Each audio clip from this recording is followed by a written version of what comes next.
2011 সালের পরে তৃণমূল আসলো, বিজেপি আসলো। যত বিজেপি তৃণমূলে গচ্ছে বিজেপি তত বাড়ছে। তাহলে যুক্তি দিয়ে কি তৃণমূলকে ছোট করলে বিজেপি ছোট হবে? তাই 2026 সাল আসছে, যদি আপনারা বিজেপিকে হারাতে চান সর্বপ্রথম কাজ হবে 2011 সালের ইতিহাসটা একটু তুলে দেখুন। 2011 সালের আগে বিজেপি বলে কিছু ছিল না, তৃণমূল ক্ষমতায় আসলো, বিজেপির উত্থান হলো।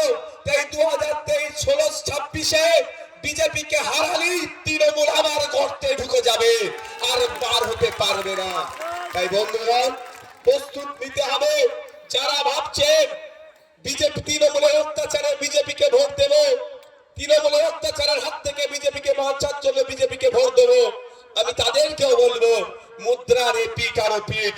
একটা দলকে হারাবেন, অন্য দলকে নিয়ে আসবেন, ওদের মধ্যে সেই একই হবে। কারণ আপনারা ভুলে যাচ্ছি না, তিলোত্তমার বিচার, চাকরি চোর, কয়লা চোর, বালি চোর, গরু পাচারের মামলা এখনো চলছে। তদন্ত ভার কেন্দ্রের সরকারের এজেন্সির হাতে আছে, তারা কিছুই করছে না। তাই কেউ যদি এখনো ভাবেন যে তৃণমূলের হাত থেকে বাঁচবো, তৃণমূলের চুরি থেকে বাঁচবো, তৃণমূলের অন্যায় থেকে বাঁচবো, আমার ভোটটা বিজেপিকে দেবো, এটা যদি কেউ ভাবেন তারা দিবা স্বপ্ন দেখছেন। এইখানে ভোট দিল যা অন্যায় হবে, ওখানে ভোট দিল একই অন্যায় হবে। তাই যদি এই অন্যায় অপশাসনের অবসান চান আপনারা, তাহলে আপনাদের বলবো অন্য কোন জায়গায় ভোট দেওয়ার দরকার নাই।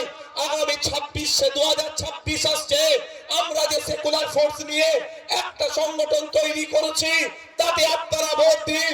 একদিকে যেমন এই বিজেপির সাম্প্রদায়িকতাকে, এই হিংসাকে আমরা আটকাবো, অন্যদিকে এই তোলাবাজ তৃণমূলকেও আমরা পরাস্ত করব। এদের বিরুদ্ধে আমরা আইনি লড়াই জারি রাখবো।